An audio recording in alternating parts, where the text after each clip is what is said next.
जैसे अगर हम 2025 को बोलेंगे ईयर ऑफ टैरिफ्स, जैसे कहते हैं ना, nothing is of the table. Okay. एक ऐसी फीलिंग आ रही है वेनेजुएला के अटैक के बाद कि कहीं पर भी हमारा ये सिचुएशन हो सकता है कि आप कहीं पे कोई अटैक हो रहा है। दुनिया की सबसे बड़ी डेमोक्रेसी, सबसे पुरानी डेमोक्रेसी, डेमोक्रेसी के नाम पर कितनी वॉर्स करी हैं मिडिल ईस्ट में। नियरली पूरी दुनिया का 15% गोल्ड रिजर्व्स वेनेजुएला में है। मैम, ये लग रहा है कि वेनेजुएला में जो कुछ भी हुआ अभी करंट में, इसके पीछे क्या रीजंस इकोनॉमी को लेकर अमेरिका के क्या हित हो सकते हैं और इससे दुनिया कैसे प्रभावित होगी? एंड आई एम श्योर कि वो अग्रीमेंट्स इंडिया और चाइना के पास भी अपॉर्चुनिटीज आएंगी अमेरिका के साथ करने की। सोचिए कि जैसे हम बचपन में वो गेम खेलते थे ना, मोनोपोली, ये वही चल रहा है। सबसे बड़ी प्रॉब्लम हमारे डिफेंस सेक्टर की ये है कि हम अभी भी अमेरिका और रशिया दोनों पर निर्भर हैं। आप कोई भी डोमेस्टिक कैपेबिलिटी, अपने देश का बल, लोगों पर ही डिपेंडेंट है। CIA ने प्रिपरेशन की थी कि यहाँ तक कि उनको ये भी पता था कि मादुरो का कुत्ता क्या खाता है। My God. नमस्कार, नवभारत टाइम्स पॉडकास्ट में आपका स्वागत है। आपके साथ मैं हूं विनीत त्रिपाठी। मेरे साथ देश की जाने माने अर्थशास्त्री मिताली निकोर जी यहाँ पर मौजूद हैं।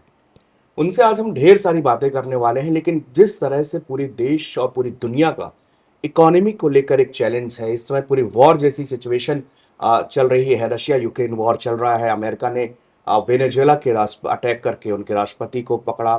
क्यूबा में अलग स्थितियां हैं। रशिया, चाइना, मतलब एक तरह से चाहे वो यूरोप हो, एशिया हो, हर तरफ अशांति, और इसका डायरेक्ट असर इकोनॉमी में पड़ता है।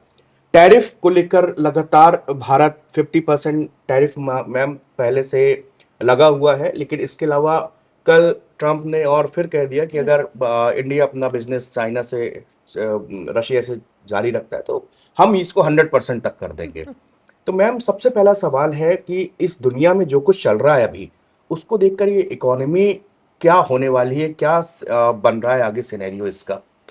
तो मैं तो कहती हूँ 2026 जिस तरह से स्टार्ट हुआ है, जिस तरह से शुरू हुआ है, उससे मुझे लगता है कि इस साल इसे हम कह सकते हैं ईयर ऑफ अनसर्टेनिटी। जैसे अगर हम 2025 को बोलेंगे ईयर ऑफ टैरिफ्स, और 2026 को हम बोलेंगे ईयर ऑफ अनसर्टेनिटी, क्योंकि इस साल जैसे कहते हैं ना, nothing is of the table. Okay.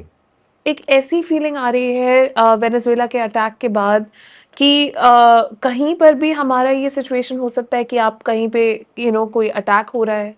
वो अटैक शायद अनप्रोवोक्ड और इंटरनेशनल लॉ के अगेंस्ट हो। अमेरिका में ही आप देखें तो कितनी सारी वॉइसेस हैं जिन्होंने आके कहा है कि जो वेनेजुएला में हुआ वो इंटरनेशनल लॉ के अगेंस्ट है। बिल्कुल। लेकिन फिर भी जो रिपब्लिकन पार्टी पावर में है, उन्होंने सुना ही नहीं है किसी का, उन्होंने इवन अपनी पार्लियामेंट को भी सच्चाई नहीं बताई। नहीं बताई है। तो वहां पर जो हो रहा है आज अमेरिका में, मेरे हिसाब से कोई इमेजिन नहीं कर सकता था कि अमेरिका जैसा देश, जो कि दुनिया की सबसे बड़ी डेमोक्रेसी, सबसे पुरानी डेमोक्रेसी, और जिन्होंने एक तरह से डेमोक्रेसी के नाम पर कितनी वॉर्स करी हैं मिडिल ईस्ट में, जो कि एक्चुअली ऑयल के लिए थी, ऑयल के लिए थी, डॉलर के लिए थी। डॉलर के लिए थी, ऑयल के लिए थी, गोल्ड के लिए थी। अब वेनेजुएला में इसे हम इकोनॉमिक्स में एक टर्म होता है resource curse. Resource cost. Resource curse का मतलब ये होता है कि जैसे आपका देश बहुत अमीर है रिसोर्सेज में, मिनरल वेल्थ है, जैसे वेनेजुएला में नियरली पूरी दुनिया का 15% गोल्ड रिजर्व्स वेनेजुएला में है।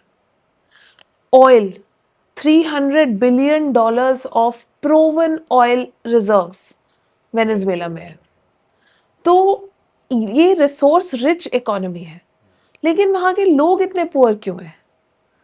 इसे हम रिसोर्स कर्स कहते हैं कि जब आपकी इकोनॉमी इतनी रिच हो रिसोर्सेज में कि कोई डिक्टेटर आके या कोई वेस्टेड इंटरेस्ट आके या बहुत सारी फॉरेन पावर्स आके आपकी इकोनॉमी को इसलिए कैप्चर कर लें और वहाँ के लोगों को उसके ऊपर राइट ना मिले उस इकोनॉमी को डेवलप करने का, क्योंकि उसके रिसोर्सेज इतने अट्रैक्टिव है।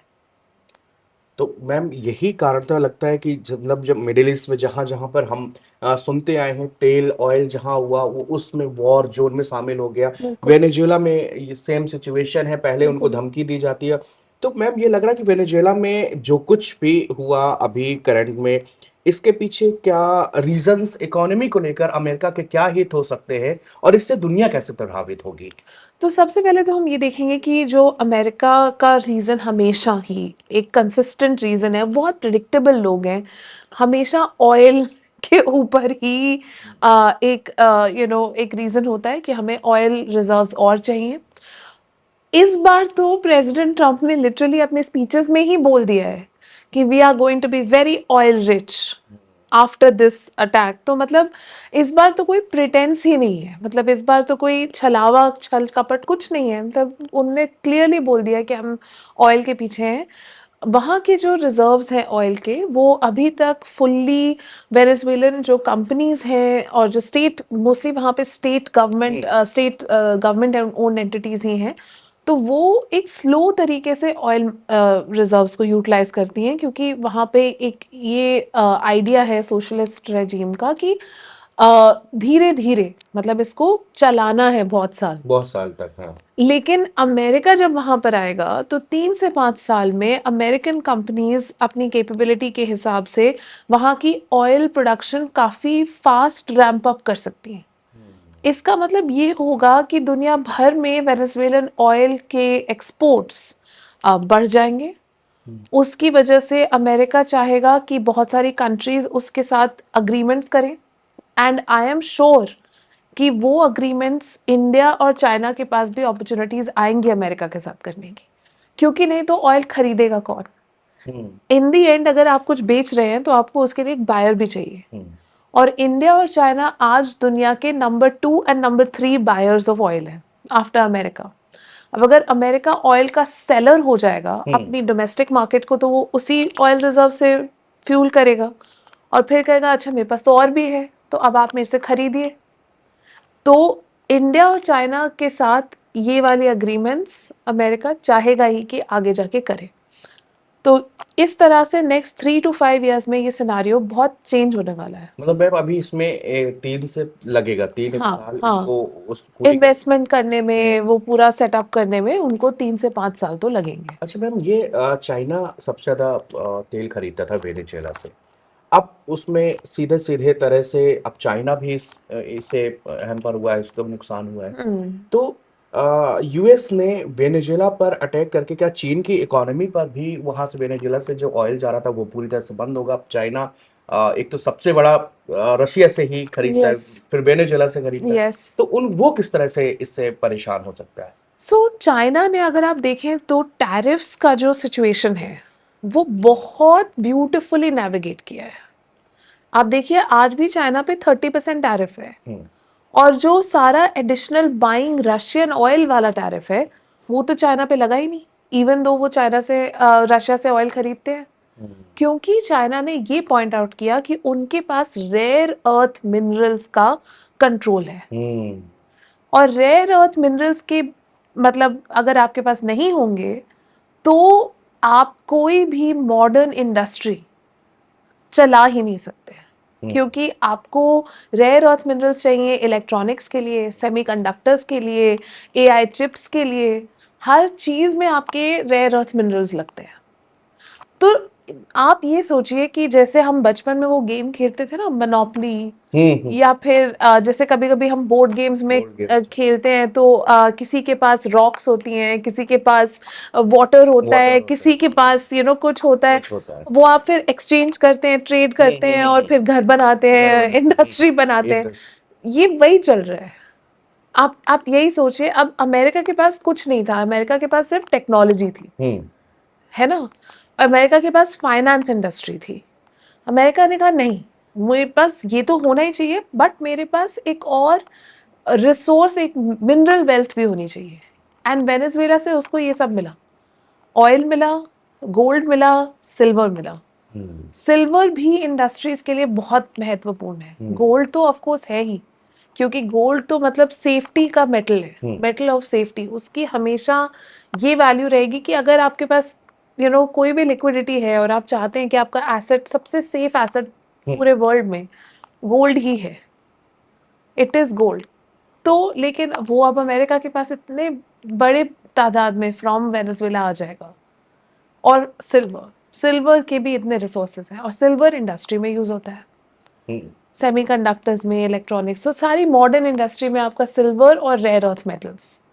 तो अब इस मूव से अमेरिका ने अपने आप को चाइना से थोड़ा एक स्टेप आगे कर दिया है, लेकिन चाइना क्योंकि इतने सालों से हम्म, अमेरिका और चाइना का आप ये देखिए यही बिग डिफरेंस है कि अमेरिका जो है सब एकदम खोल के ढिंढोरा बजा के मतलब कुछ साइलेंटली नहीं कर सकता है। हम्म, चाइना इतने सालों से पूरे अफ्रीका रीजन में, लैटिन अमेरिका में धीरे धीरे धीरे अपनी माइंस बना रहा है, इतने सारे रेयर अर्थ मेटल्स की किसी को पता नहीं चल ना रहा कोई है। कॉन्फ्रेंसेस, ना कोई रिपोर्ट्स, ना कुछ, मतलब किसी पे अटैक नहीं, कुछ नहीं, लेकिन अपना काम उसका चालू चल है। रहा है और वो डिफरेंटली करते हैं, वो अग्रीमेंट्स करते हैं, वो उन गवर्नमेंट्स को के अंदर लॉन्ग टर्म इन्वेस्टमेंट्स हम्म, करते हैं, वो चाइनीज लोगों को वहां भेजते हैं, भेजते वो हैं। वहां पे सेटलमेंट्स करते हैं, इकोनॉमिक रिलेशनशिप बनाते हैं। हम्म, अमेरिका क्या कहता है, चलो मैं अपनी मिलिट्री ले आया हूँ, मैंने लीडर को किडनैप कर दिया, अब ये कंट्री मेरी। मेरी।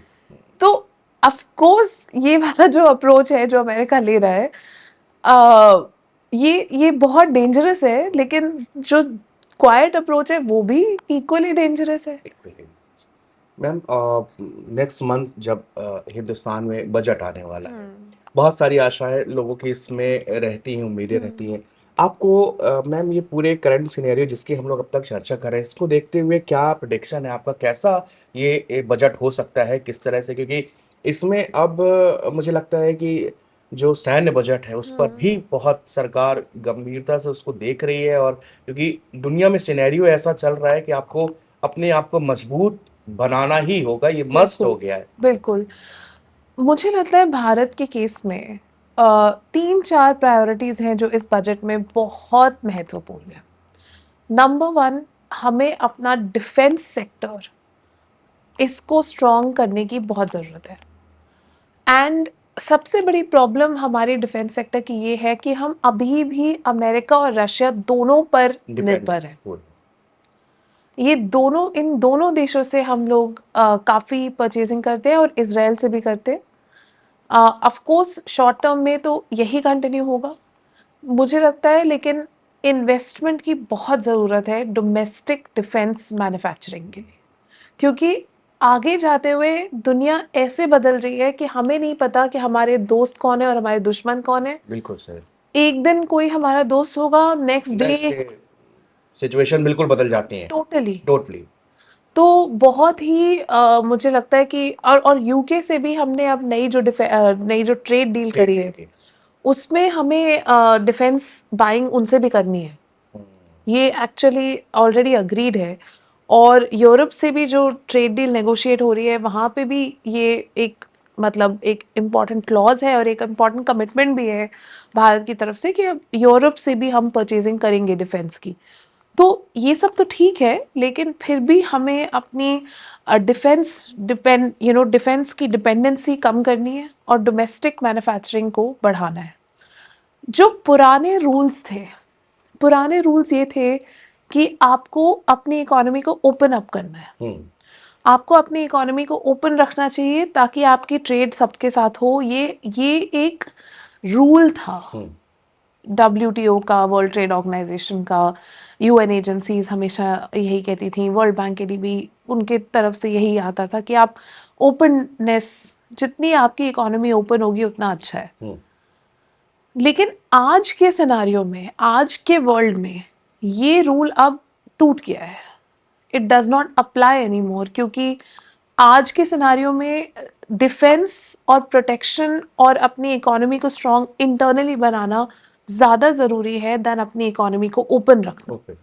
सो इसलिए मैं चाहती हूँ कि इस बजट में हमारा फोकस अब डोमेस्टिक मैन्युफैक्चरिंग पर हो, डोमेस्टिक कैपेबिलिटीज़ पर हो, ताकि अगर हमें अपनी पूरी इकोनॉमी को बंद करना पड़े बिकॉज ऑफ दीज सिचुएशंस, तो वो भी हम करने के केपेबल हों। मैं ये नहीं कह रही कि ये हमें करना चाहिए, लेकिन इसके लिए हमें तैयार रहना चाहिए। हमें ज़्यादा अपनी तैयारी में इन्वेस्ट करना है, specially in defence.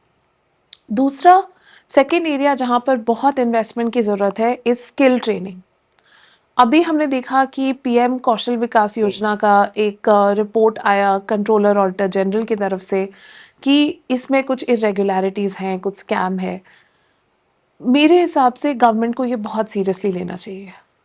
Central government को ये बहुत सीरियसली लेना चाहिए कि क्या हो रहा है, कहाँ पे इरेगुलरिटीज़ हैं, कौन से स्टेट्स में, कौन से इंस्टीट्यूट्स में कहाँ क्या हो रहा है। इसे इसे बहुत सीरियसली लेने की ज़रूरत है, क्योंकि आप कोई भी डोमेस्टिक कैपेबिलिटी, अपने देश का बल लोगों पर ही डिपेंडेंट है।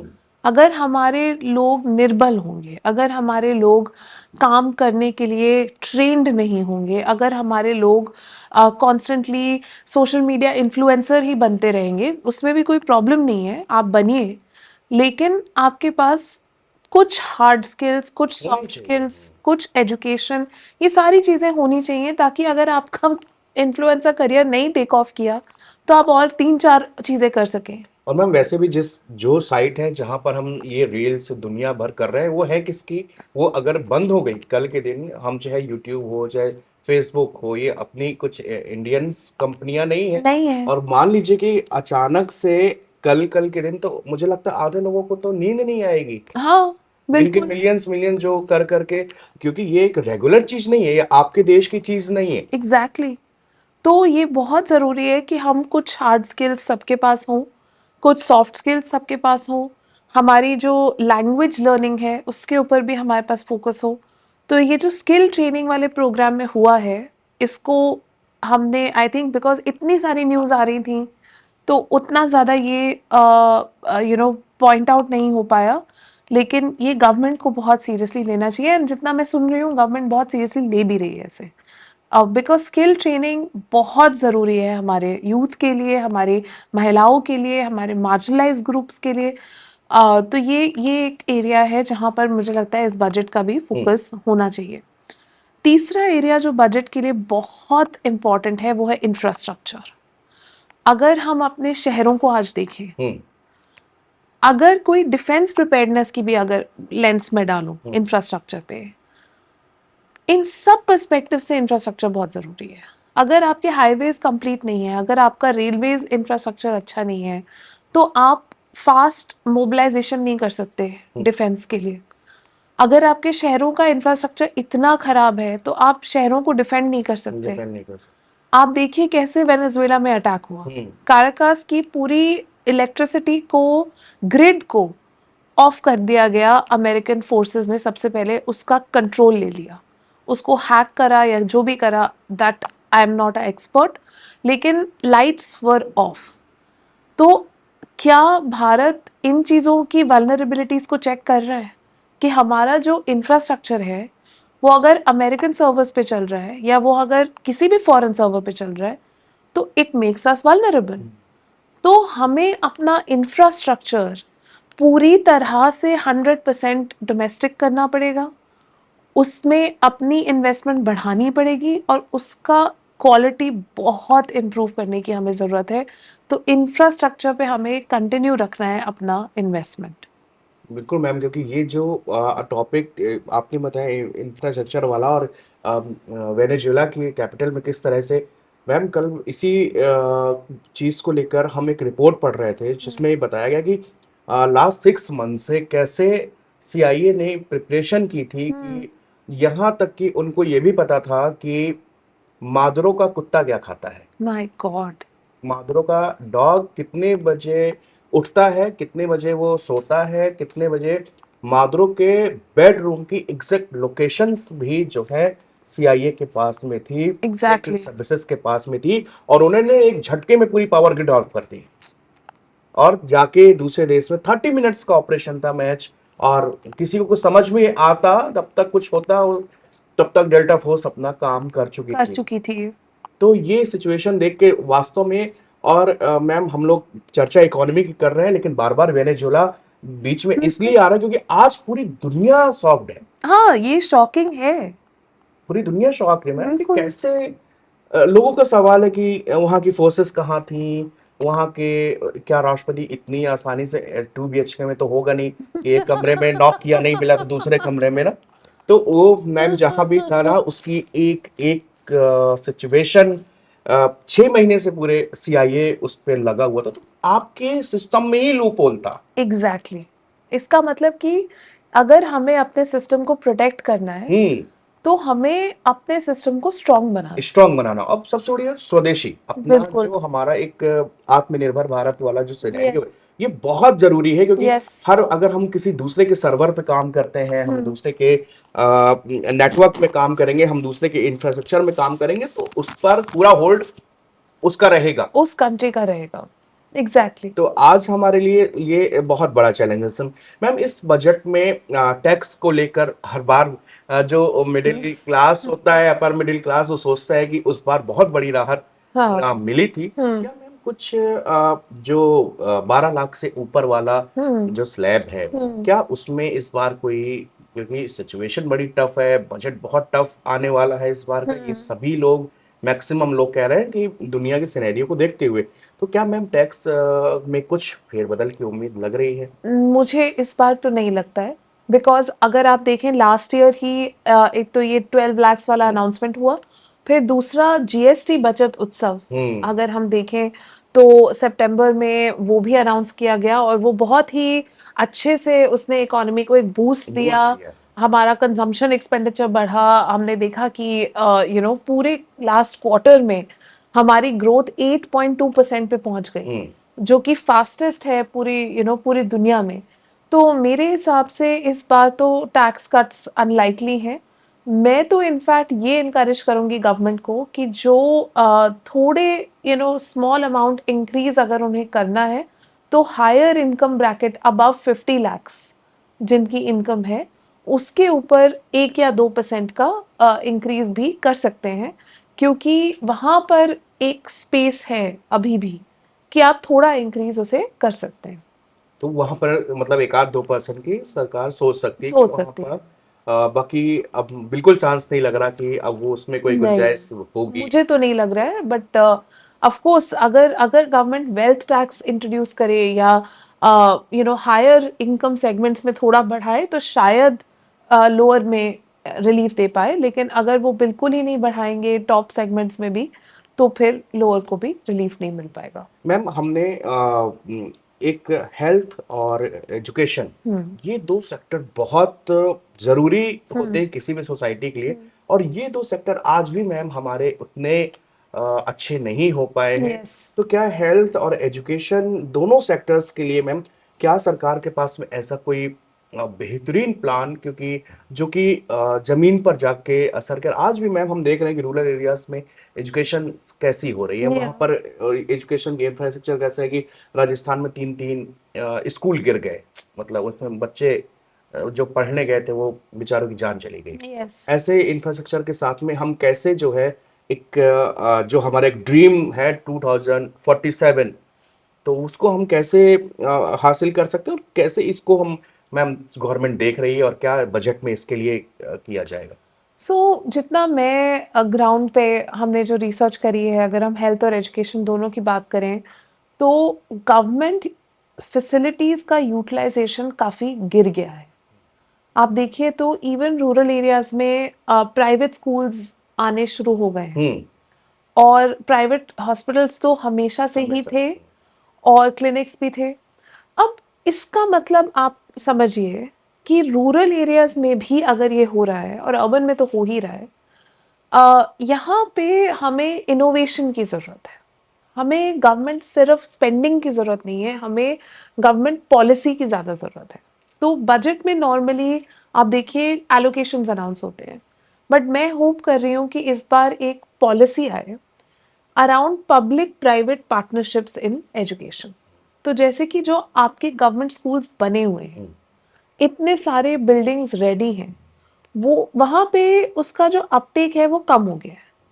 अगर आप एक प्राइवेट स्कूल ऑपरेटर को वही गवर्नमेंट बिल्डिंग लीज पर दे दें और उसमें ये फिक्स कर दें कि इससे ऊपर फीस आप नहीं चार्ज कर सकते, इतनी फीस आपको चार्ज करनी है, बिल्डिंग हमने आपको फ्री में दे दी, फ्री में दे दी है। अब आप स्कूल चलाइए।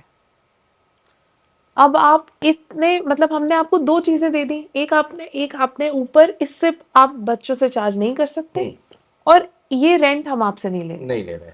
अब आप स्कूल चला रही हैं। तो ऐसे बहुत सारी संस्थाएं हैं आज हमारे देश में, एनजीओज भी हैं, और सोशल एंटरप्राइजेस जिसे हम कहते हैं वो भी हैं, जो मिनिमल प्रॉफिट में अच्छी क्वालिटी का स्कूल चला सकती हैं। और ये बहुत अच्छा आइडिया भी है मैम, इसमें इससे जिस तरह आप अगर इसको पब्लिक ट्रांसपोर्ट में या इंफ्रास्ट्रक्चर में आप इस्तेमाल कर ही रहे हैं पीपीपी Yes, मॉडल को, yes, अगर आप इसी मॉडल को बहुत सारी इमारतें ऐसी पड़ी हैं मैम yes, जिसमें कोई काम नहीं है और कुछ भी नहीं है, yes. लेकिन अगर सच में उसमें कितना बेहतरीन और कम पैसे में और लोगों को लगेगा कि चलो इस स्कूल में हम जैसे लोग केवीज है, केवी का मॉडल केवी का कितना मॉडल इसीलिए चलता है। इसीलिए चल रहा है।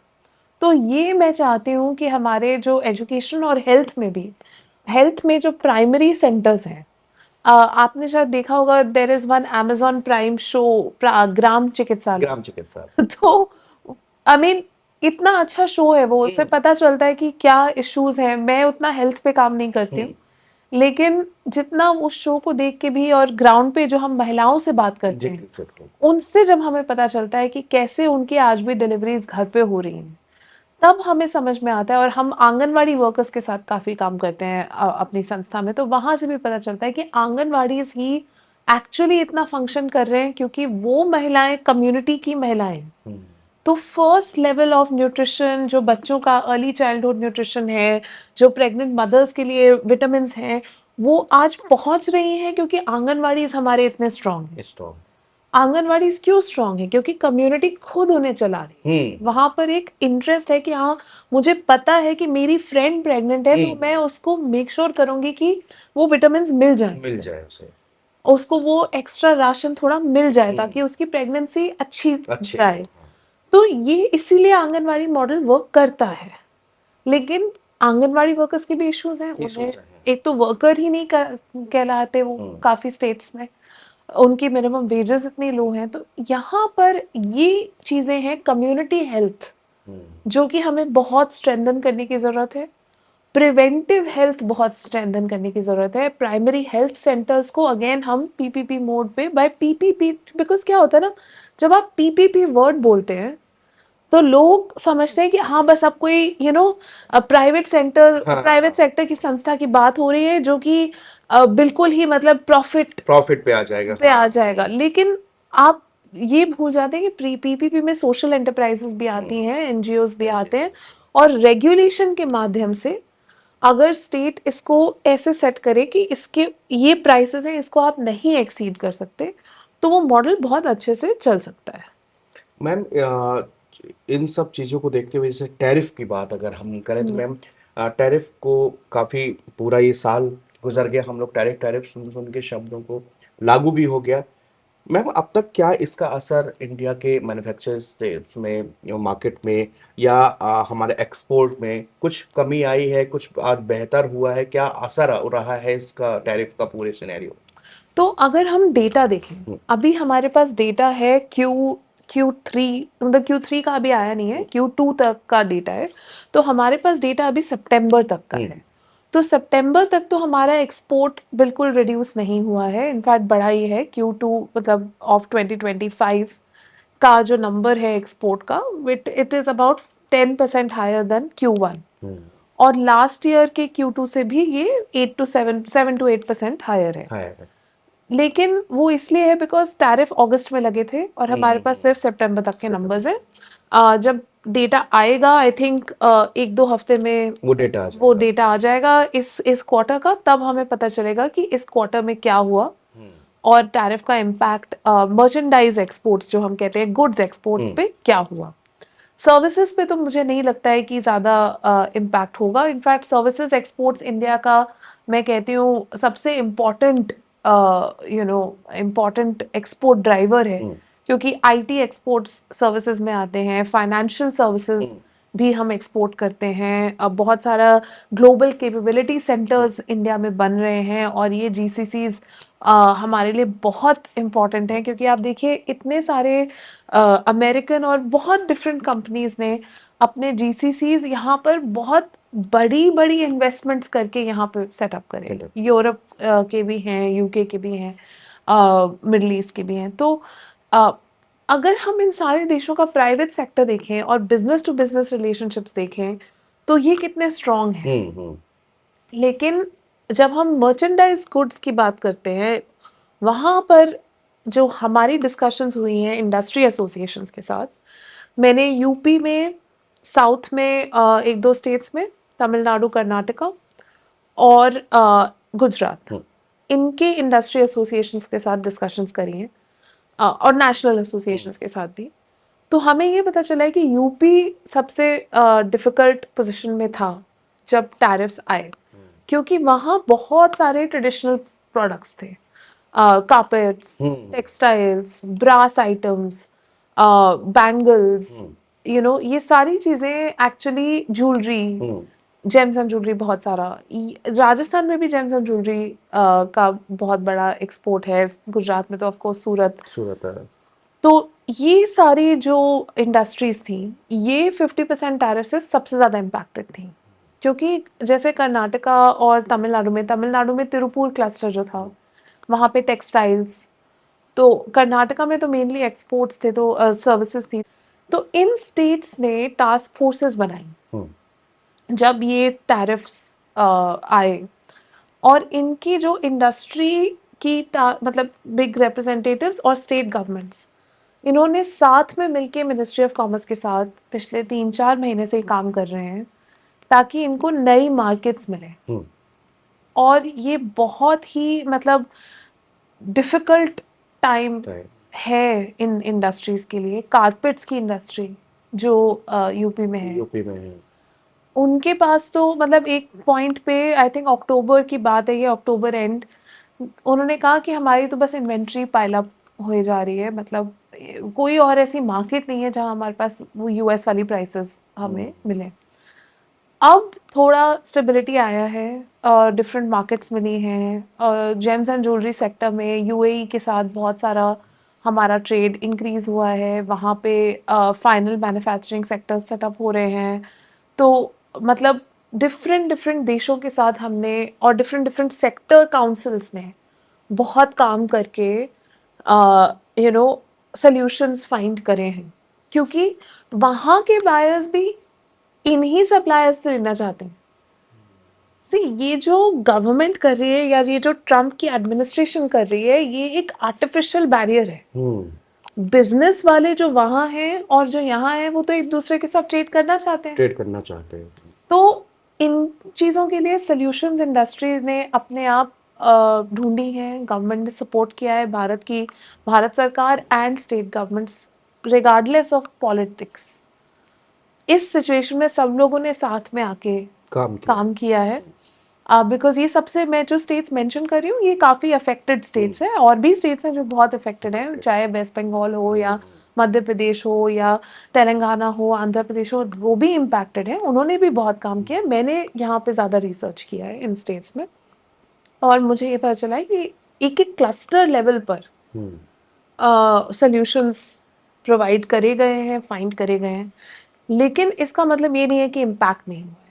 लोगों की लाइव्स और लाइवलीहुड्स पर शॉर्ट टर्म इम्पैक्ट तो हुआ है, क्योंकि उनका जो इन्वेंट्री पाइलअप है, उनका जो एक लॉस ऑफ मार्केट है, धीरे धीरे ही वो अब सोल्यूशन पे आ रहे हैं, थोड़ा स्टेबलाइज हो रहे हैं, लेकिन इसका मतलब ये नहीं है कि उनके ऊपर इम्पैक्ट नहीं हुआ।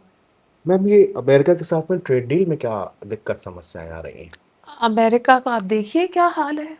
अगर वो जाके अगर वो कहेंगे नहीं मुझे ट्रेड डील पसंद नहीं है, मैं आ रहा हूँ यहाँ पे इन्वेड करने, फिर आप देखिए उनका जो, हमेशा हम वेनेजुएला पे ही वापस आ जाते हैं। ये मुद्दा ही ऐसा है मैम, ये पूरे दुनिया को शॉक किए हुए, हर लोग इसके बारे में चर्चा कर रहे हैं, बल्कि वेनेजुएला के बारे में शायद इतना आज से पहले पढ़ा गया होगा, जितना रिसर्च दो दिनों में हो चुकी है, हो चुका है। तो अब आप एक ऐसे देश के साथ ट्रेड डील करना चाह रहे हैं, नेगोशिएट कर रहे हैं, जो ऐसे रिएक्ट करता है जब कोई उनके साथ काम करने से मना कर दे। तो ये तो ऐसे हो गया कि मैं अपना लंच बॉक्स लेके जाती हूँ और एक स्कूल में बुली है जो कि रोज मेरा लंच बॉक्स ले लेते हैं। मतलब ऐसी सिचुएशन से हम डील कर रहे हैं। तो जब हम कहते हैं, और जब ऑपोजिशन भी इनफैक्ट काफी टाइम उन्होंने रेज किया है कि कहाँ है ट्रेड डील, कहाँ है ट्रेड डील, मुझे तो लगता है ना वे ट्रेड डील अगर स्लो डाउन हो जाए तो कोई बात नहीं, क्योंकि हम अपने देश के किसानों को, गरीबों को, अपने देश की उन इंडस्ट्रीज को जहाँ पे अभी भी सपोर्ट की ज़रूरत है, अगर हम ओपननेस की वजह से, जैसे मैंने शुरू में कहा कि पहले एक माइंडसेट होता था कि अपनी इकोनॉमी को और ओपन अप करो, लेकिन आप तभी कर सकते हैं ना जब दूसरा इंसान भी रूल्स के हिसाब से खेले। यहाँ तो वो हमारा लंच बॉक्स ले रहे हैं, तो हम थोड़ी अपना लंच बॉक्स दे सकते हैं। तो हमें अपनी इकोनॉमी को बहुत प्रोटेक्ट करके आगे चलना है और डोमेस्टिक कैपेबिलिटीज पे फोकस करना है। अब उसका अगर मतलब है कि ट्रेड डील थोड़ा टाइम लेगी या ट्रेड डील में कोई दिक्कत है, तो better to be safe than sorry. Ma'am एक आखिरी सवाल, उसके बाद से हम आपसे विदा लेंगे। सोना चांदी बड़ा तेजी से, मतलब लोग कह रहे हैं कि हाँ अब, लेकिन मैम एक चीज और भी देखी है कि जो मैंने ये चर्चा जो है अब पान की दुकानों में और छोटे छोटे नुक्कड़ में हो रही है हाँ कि आप सोना खरीद लेते हैं यार, 10,000 बचा या 10,000 खरीद लो। मतलब ये पहला रीजन तो मैं ये जानना चाहूंगा कि इनके रेट इतनी तेजी से क्यों बढ़े हैं। दूसरा सवाल मैम इसी से जुड़ा है कि क्या रीजन है इसके पीछे। हम्म। तो सबसे पहले तो आई थिंक 2025 एक तो ईयर ऑफ टैरिफ और दूसरा golden year of tariff. Golden. In fact एक साउथ कोरियन सॉन्ग भी है गोल्डन करके, जो कि बहुत हिट हुआ था 2025 में। उसके नियरली आई थिंक क्या 500 मिलियन व्यूज हैं। व्यूज हो गया तो हो गया तो मुझे लगता है वो काफी अच्छा थीम सॉन्ग है 2025 के 5 लिए, के लिए।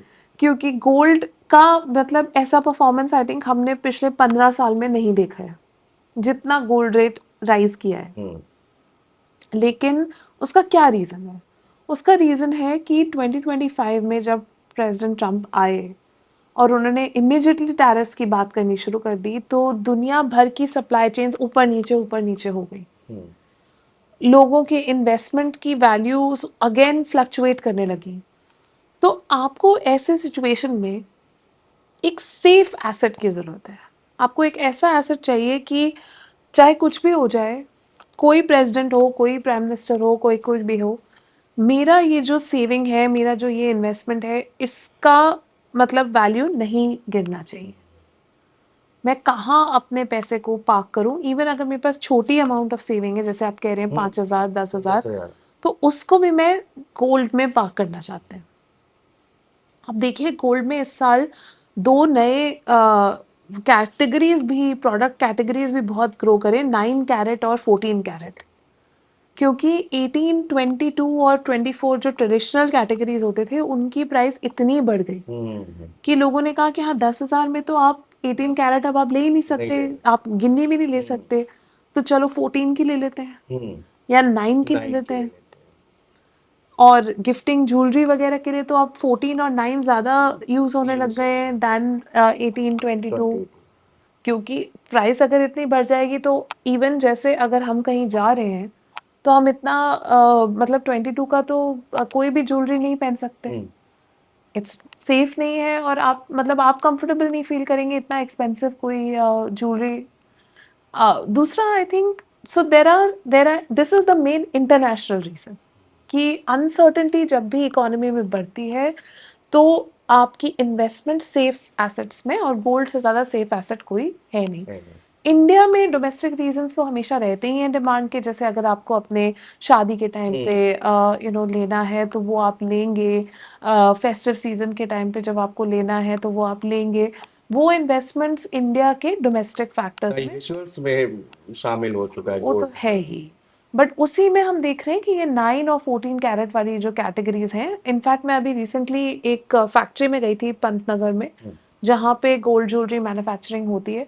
और वहाँ पर भी मैंने देखा कि 14 और 9 वाली जो कैटेगरीज़ हैं, उसमें ज़्यादा ज्वेलरी मैन्युफैक्चरिंग अब हो रही है, एज़ अपोज़्ड टू मतलब डिमांड ही वहाँ से आ रहा है। वहाँ से आ रही है। तो ये डेफ़िनेटली एक इंडस्ट्री में डोमेस्टिक फैक्टर्स में ये मैं कहूँगी कि ज्वेलरी की जो डिमांड है, वो अब ज़्यादा 14 मैक्सिमम 18 पे जा रही है। और वैसे इन्वेस्टमेंट डिमांड के लिए और गोल्ड ईटीएफ्स भी अब हमारे पास आ गए हैं। तो एक और सेविंग इंस्ट्रूमेंट की तरह भी गोल्ड गोल्ड बैक्ड ईटीएफ में आप अपना सेविंग डाल सेविंग सकते हैं, कर तो सकते उसमें भी आपको अच्छा रिटर्न मिल रहा है। सिल्वर ईटीएफ्स भी आ गए हैं। तो गोल्ड का मेनली ये है। सिल्वर की स्टोरी थोड़ी डिफरेंट है। सिल्वर का बहुत हाई डिमांड है इंडस्ट्री में। तो जैसे हमारा इलेक्ट्रॉनिक्स हो गया, यही जो सारी फॉरवर्ड लुकिंग इंडस्ट्रीज़ हैं, एयरक्राफ्ट मैन्युफैक्चरिंग में अब सिल्वर का यूज़ ज़्यादा हो रहा है। सिल्वर कंपोनेंट्स बन रहे हैं। और भी इंडस्ट्रीज़ हैं जहाँ पर सिल्वर का बहुत एप्लीकेशन है। सिल्वर का सप्लाई भी कंस्ट्रेंड हो गया था।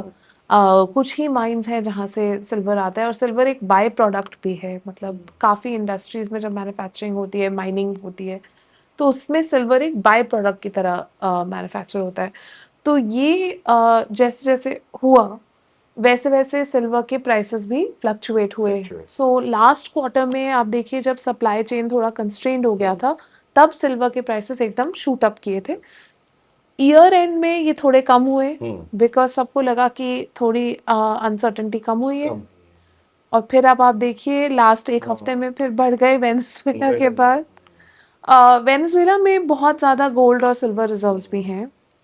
तो ऐसा भी हो सकता है कि अगर वहाँ से एक्सपोर्ट स्टार्ट हो जाए नेक्स्ट 3 टू 5 टू 6 इयर्स में, अगर माइनिंग वहाँ पे स्टार्ट हो जाती है, तो अगेन दुनिया में उसका सप्लाई बढ़ बढ़ जाएगा। जाएगा।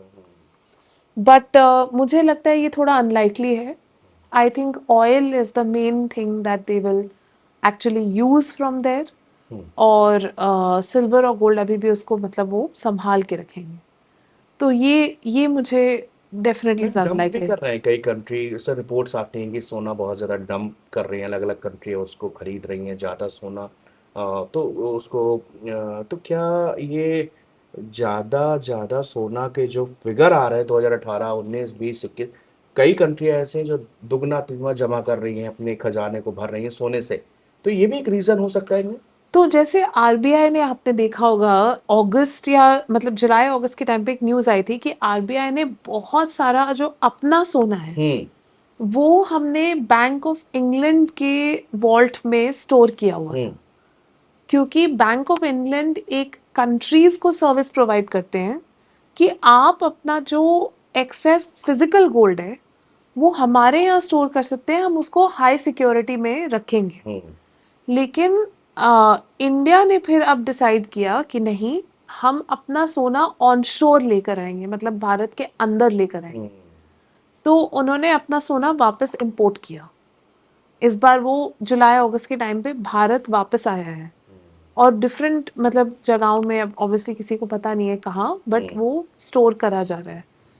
तो बहुत सारे सेंट्रल बैंक्स ने इस बारी फिज़िकल गोल्ड खरीदा है from bank of England, from different countries, हुँ, क्योंकि वो फिज़िकल गोल्ड स्टोरेज रखना चाहते हैं इस अनसर्टेनिटी में। तो जब ये अनसर्टेनिटी होती है, सिर्फ़ स्मॉल बायर्स ही नहीं जैसे हम लोग, हुँ, बट इंस्टीट्यूशनल बायर्स जैसे बैंक्स, राइट, क्योंकि बैंक्स के लिए अपने डिपॉज़िट्स को गारंटी करना बहुत ज़रूरी है। सेंट्रल बैंक्स के लिए तो बहुत ही ज़रूरी है, वो तो उनका सॉवरेन वेल्थ है, पूरे देश का मतलब वो एक वेल्थ है।